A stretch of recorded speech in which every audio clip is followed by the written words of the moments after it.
हमारे देश में कोरोना का ग्राफ डाउन होता जा रहा है, मरीजों की संख्या कम हो रही है, लेकिन सरकार ने कोरोना प्रोटोकॉल लागू कर दिया है। आज हेल्थ मिनिस्टर मनसुख मांडविया ने राज्य के हेल्थ मिनिस्टर्स के साथ मीटिंग करके तैयारियों की समीक्षा की, जरूरी निर्देश दिए। कहा कोरोना की सेकेंड वेव के अनुभव के आधार पर उसी तरह से सिस्टम को पूरी तरह चुस्त दुरुस्त रखा जाए, कोरोना की टास्क फोर्स गठित कर दी जाए, हर जिले में कंट्रोल रूम को एक्टिवेट कर दिया जाए, कोविड के लिए डेडिकेटेड हॉस्पिटल्स की पहचान कर ली जाए। केंद्र सरकार ने राज्यों से ज्यादा जीनोम सीक्वेंसिंग करने को कहा है। जीनोम सीक्वेंसिंग करने से अगर कोई नया वेरिएंट आएगा तो उसका पता तुरंत लग जाएगा।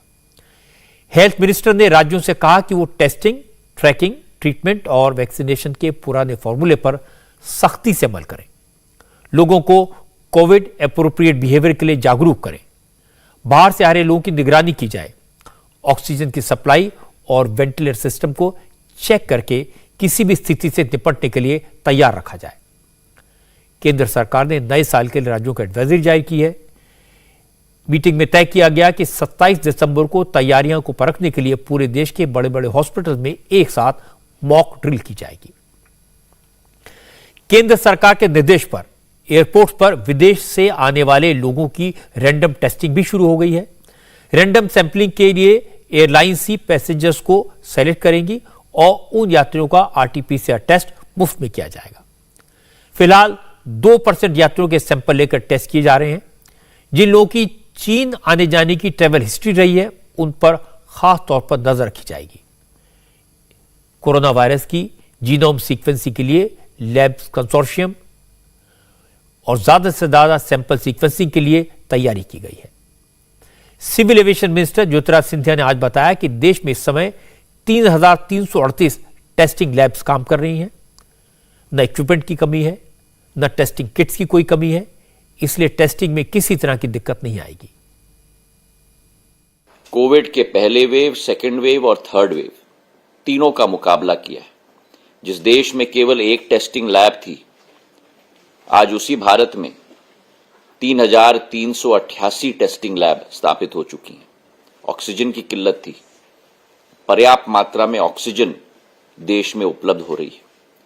2 वैक्सीन का आविष्कार किया, और केवल 2 वैक्सीन का आविष्कार जब कोविड के समय में किया था, आज 4 टीकों का उत्पादन देश में हो रहा है। चाहे कोवैक्सीन की बात करें, कोविशील्ड की बात करें, ज़ाइकोवी डी की बात करें, कॉर्बेवैक्स की बात करें, चारों का उत्पादन आज भारत में हो रहा है। और उसी के साथ इसी सोमवार एक नया इतिहास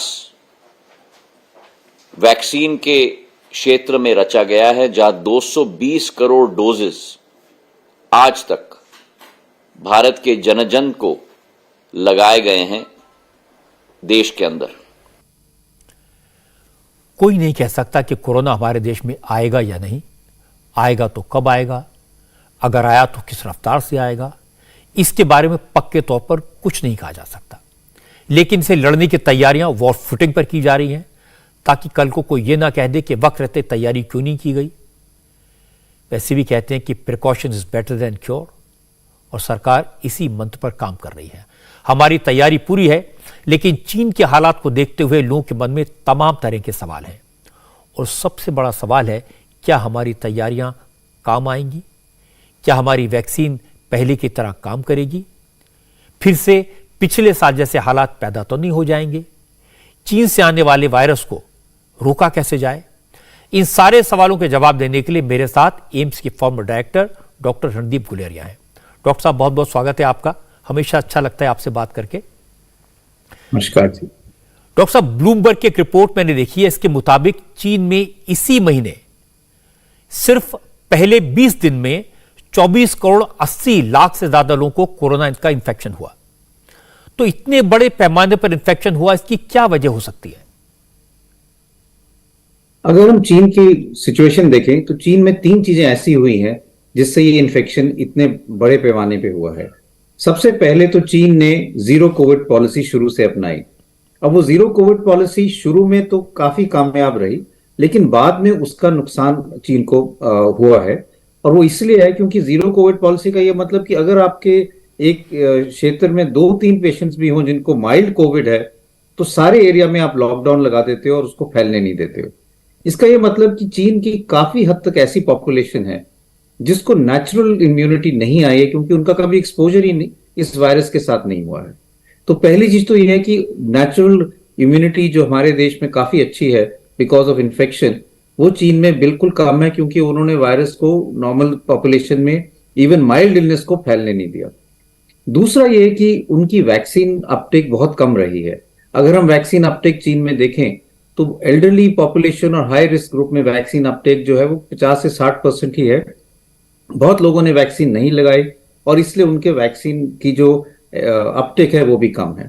और जैसे आपने कहा, तीसरा रीजन ये है कि हमें वैक्सीन की एफिकेसी के बारे में भी नहीं पता, स्पेशली जो नए वेरिएंट्स हैं उनके अगेंस्ट ये वैक्सीन कितनी कामयाब है या नहीं। जो भी डेटा आ रहा है उससे लगता है कि प्रॉब्लली वैक्सीन इतनी इफेक्टिव नहीं है। तो अगर हम ये तीनों चीजें देखें तो इसका मतलब एक चीन में एक ऐसी पॉपुलेशन है जो 2020 की शुरुआत की जैसी पॉपुलेशन है, जिसने ये नया नोवेल वायरस है उसके साथ कभी मुकाबला ही नहीं किया। साथ साथ एक ऐसा वायरस म्यूटेट होकर आया जो बहुत जल्दी फैलता है, ओमिक्रॉन से ज्यादा उस इन्फेक्शियस है। मतलब एक व्यक्ति 10 से 18 लोगों को ज्यादा एकदम इन्फेक्शन फैला सकता है, और उसमें इम्यून एस्केप मैकेनिज्म भी है। तो जब ये वायरस ऐसे पॉपुलेशन में आता है तो वो आग की तरह फैलता है। और ऐसे ही चाइना में हुआ है कि उनके जो प्रोटेक्टेड पॉपुलेशन थी वो उनका एकदम जीरो लॉकडाउन पॉलिसी जब उन्होंने उठाई उसकी कोई तैयारी नहीं की, और एकदम जब जीरो लॉकडाउन पॉलिसी उठाई और एक नया वेरिएंट उनके पॉपुलेशन में आया तो वो एक जैसे कहते हैं स्प्रेड लाइक वाइल्ड फायर, वो सब जगह फैल गया और उनके उसको कंट्रोल करने की मुश्किल हो रही है। और क्योंकि ओल्डर एज ग्रुप में लोगों ने वैक्सीन नहीं लगाई इसलिए हॉस्पिटलाइजेशन भी ज्यादा दिखी जा रही है। डॉक्टर साहब, ये जो वेरिएंट है जिसका आप जिक्र कर रहे हैं इतना खतरनाक है कि एक दिन में 37 मिलियन इन्फेक्शन हो सकते हैं। तो इस वेरिएंट से दुनिया के बाकी मुल्कों को भी डरने की जरूरत है? तो हमें सतर्क रहने की जरूरत है, पूरी तैयारी करने की जरूरत है। और इसके दो कारण है। एक तो हम जानते हैं कि और जगह भी जहां ये वेरिएंट गया है ये ज्यादा इन्फेक्शियस है, ज्यादा लोगों को इन्फेक्ट करता है, इम्यून एस्केप मैकेनिज्म भी है। तो जिन लोगों को पहले वैक्सीन लग चुकी है या पहले कोविड हो चुका है उनको फिर से भी कोरोना इन्फेक्शन हो सकता है। लेकिन ये भी सही है कि जिन लोगों की इम्यूनिटी अच्छी है, जिनको बूस्टर डोज लग चुका है या जिन लोगों को नेचुरल इन्फेक्शन हो चुका है और इसलिए दोनों तरह से इम्यूनिटी है, उन लोगों में ये ज्यादा सिवियर इलनेस नहीं कर रहा। इन्फेक्शन होगा लेकिन माइल्ड होगा, फीवर, बुखार, जुकाम, नजला, बॉडी एक्स होंगी। लेकिन जो हम पहले देख रहे थे कि हॉस्पिटलाइजेशन, ऑक्सीजन सैचुरेशन कम होना, आईसीयू एडमिशन या डेथ, वो सिचुएशन ऐसे पॉपुलेशन में नहीं होगी। तो भारत की या दुनिया के और हिस्सों में सिचुएशन थोड़ी सी अलग है एज कंपेयर टू चाइना, जहां पे उन्होंने ये पॉपुलेशन जो है बिल्कुल सॉर्ट ऑफ इम्यून नाइव है, जो हम कहते हैं कि इम्यूनिटी बिल्कुल है ही नहीं उनमें। बहुत सारे लोग कहते हैं कि हर्ड इम्यूनिटी वहां पर नहीं है। बिल्कुल, तो हर्ड इम्यूनिटी का यही मतलब है कि लोगों को नेचुरल इन्फेक्शन से इम्यूनिटी बन गई या वैक्सीनेशन से इम्यूनिटी बन गई ना। वहां पे नेचुरल इन्फेक्शन फैलने दिया उन्होंने, जब माइल्ड भी था तो भी, और साथ में ना उन्होंने जो हम कहते हैं कि वैक्सीनेशन ज्यादा हो पाई। तो दोनों चीजों के कारण वहां पे जो है जो हर्ड इम्यूनिटी बिल्कुल ही नहीं है, और एक नया वेरिएंट जो आया वो एकदम फिर उनके पॉपुलेशन में फैल गया। तो डॉक्टर साहब, एक बात तो यह है कि आपने कहा कि चीन में जो वैक्सीन लगाई गई थी उसकी इफेक्टिवनेस, उसकी एफिकेसी कम थी, उसका असर दिखाई दे रहा है। तो हमारे जो वैक्सीन लगाई गई है, हमारे लोगों की बूस्टर डोज भी लगवा ली है, तो उनके लिए खतरा इतना ज्यादा नहीं है। बिल्कुल, हमारे यहाँ जो वैक्सीन लगी है, एक कोविशील्ड और कोवैक्सीन, उसमें कई डेटा है जिन्होंने, कई स्टडीज हुई हैं जिन्होंने उसकी एफिकेसी देखी है न्यू वेरिएंट्स के साथ और ओमिक्रॉन के साथ। और हमें पता है जो न्यू वेरिएंट्स है वो ओमिक्रॉन के ही सब लीनेजेस हैं, और उसमें से ये डेटा निकल के आया है कि जो हम वैक्सीन अभी भी लगा रहे हैं पुराने स्ट्रेन की, क्योंकि अभी जो वैक्सीन लग रही है वो वुहान स्ट्रेन की है, वो भी कुछ हद तक प्रोटेक्शन दे रही है जो नए स्ट्रेन आए हैं ओमिक्रॉन के और सब लीनेजेस। इसलिए वैक्सीन से प्रोटेक्शन अभी भी मिल रही है, और ये डेटा बहुत कोवैक्सीन और कोविशील्ड के साथ है। और अब हमारे देश में नई वैक्सीन भी आ रही हैं, नेजल वैक्सीन भी है, तो इसके साथ हमारी जो इम्यून सिस्टम है वो बेटर रिस्पॉन्ड कर पाएगा, और इसलिए हमारी सिचुएशन जो है वो चीन के मुकाबले काफी बेहतर है। लेकिन जापान में, अमेरिका में, कोरिया में जो खबरें आ रही हैं वहां पर एक एक दिन में काफी बड़ी संख्या में इन्फेक्शन हो रहा है। बिल्कुल, लेकिन अगर हम वहां पर भी देखें इन्फेक्शन हो रहा है, लेकिन हम हॉस्पिटलाइजेशन या डेथ्स नहीं देख रहे हैं। जो हम पिक्चर देखते हैं कि चीन में बेड्स की कमी है, डेथ्स ज्यादा हो रही हैं, क्रेमेटोरियम में लाइन लगी हुई है, वो और किसी देश में नहीं देखा जा रहा। इसलिए ये वेरिएंट जो है ये फैलेगा, लेकिन मोर्टेलिटी और डेथ्स नहीं करेगा जहां पर लोगों ने ठीक वैक्सीनेशन लगाया है, जहां पे लोगों की हर्ड इम्यूनिटी अच्छी है। लेकिन हम जानते हैं कि वायरस जो है वो म्यूटेट करता ही रहेगा और ये इम्यून एस्केप मैकेनिज्म डेवलप करता ही रहेगा और ज्यादा इन्फेक्शियस होगा। तो इसलिए कोविड खत्म नहीं होगा, कोविड रहेगा और इस टाइप के अप्स एंड डाउन्स होंगे। सर्दियों के मौसम में थोड़ा ज्यादा होगा, लेकिन अगर हमारा इम्यून सिस्टम स्ट्रांग रहे तो हम इसको ज्यादा सीरियस डिजीज नहीं होने देंगे, माइल्ड डिजीज ही होगा और हम इससे फिर काफी हद तक आराम से बाहर निकल पाएंगे। डॉक्टर साहब, हमारे देश के लोग बहुत भरोसा करते हैं आपके ऊपर, बहुत सम्मान करते हैं आपका, तो आपके जरिए मैं लोगों को ये बताना चाहता हूं कि क्या सावधानी बरतनी चाहिए, आप लोगों को सलाह दें कि क्या करें। तो हमें 2-3 चीजें करनी चाहिए, मेरा जो मानना है। एक तो ये है कि हमें कोविड अप्रोप्रिएट बिहेवियर पूरी तरह से निभाना है।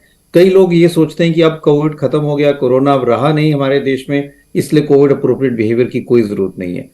मैं यही कहूंगा कि कोरोना अभी गया नहीं है, पैंडेमिक खत्म नहीं हुआ है और हम देख रहे हैं क्या स्थिति और देशों में है। तो सावधानी बरतना बहुत जरूरी है, इसलिए मास्क जरूर लगाएं, स्पेशली अगर हम बाहर जा रहे हैं, भीड़ का इलाका है, अंदर कोई एरिया है जहां पे भीड़ है, जहां पे इंडोर वेंटिलेशन ठीक नहीं है, और हाथ रेगुलरली धोएं।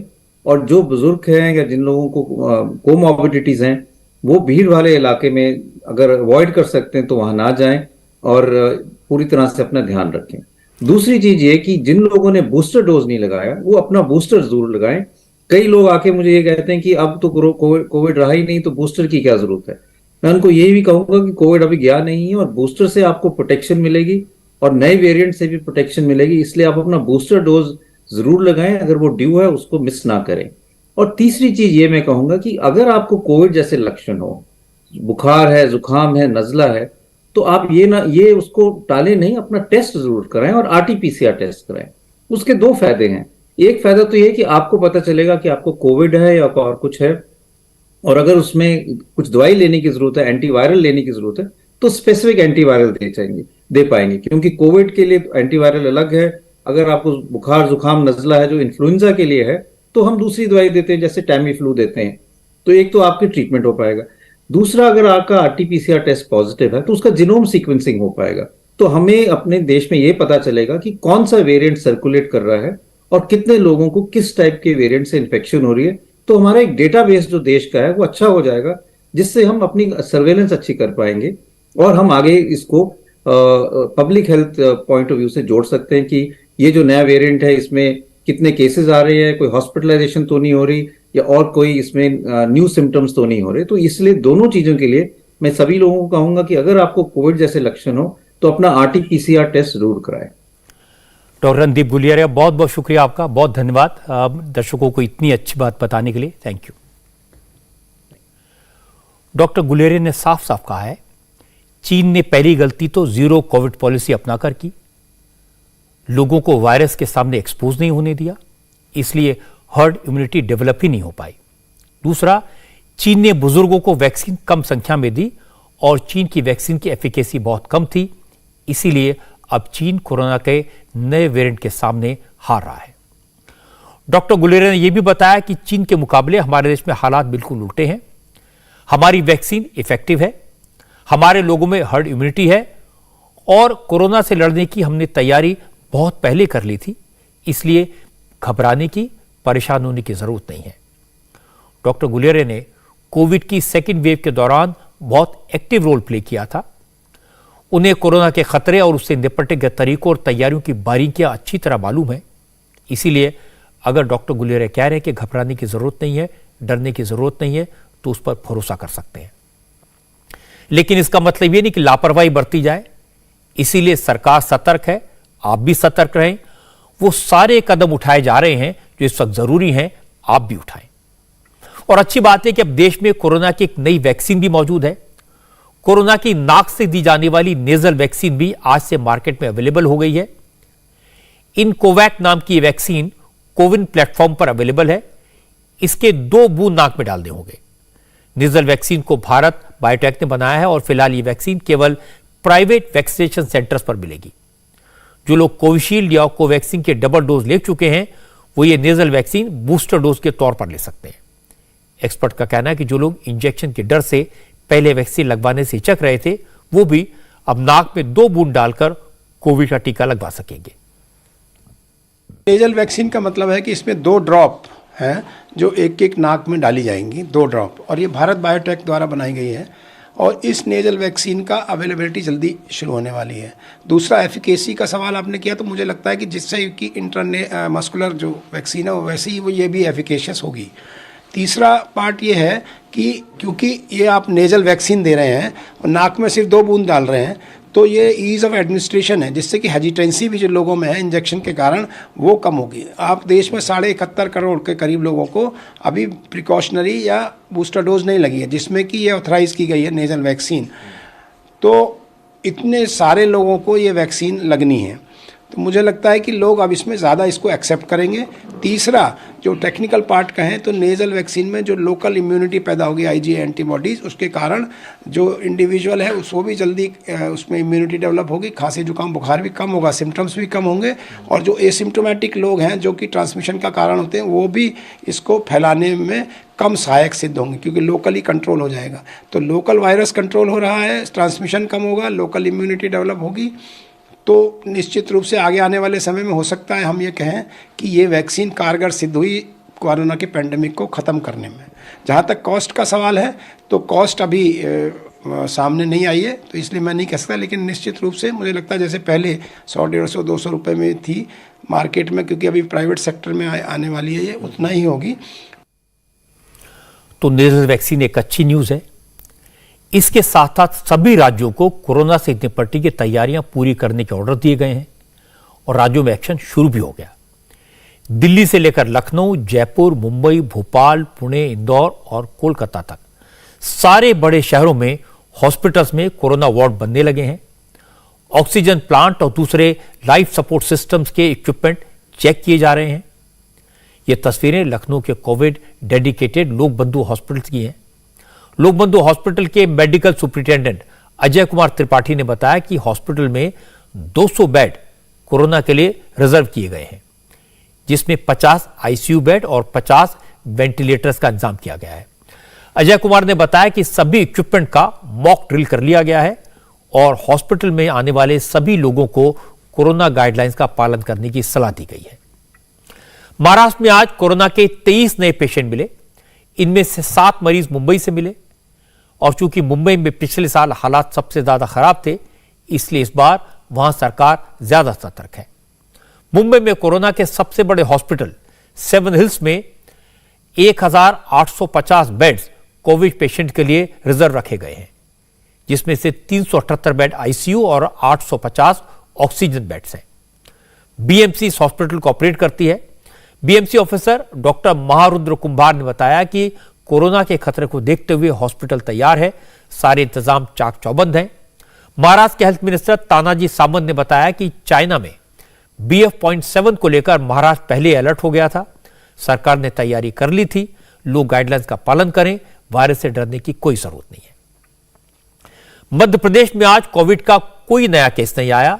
एक्टिव केसेस सिर्फ 4 हैं, लेकिन सरकार पूरी तरह एक्टिव है, अलर्ट है।